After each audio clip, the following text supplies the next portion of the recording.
In this movie I will show how to start the licensing service if Solid Edge or NX won't start.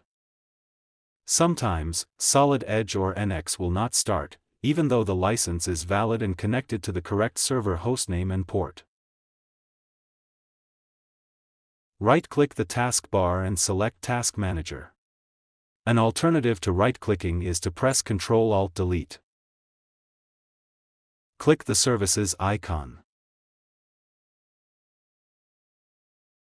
Find the Siemens License Server service.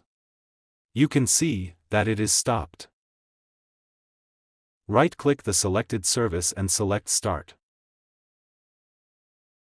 Once the service is started, you can start Solid Edge or NX.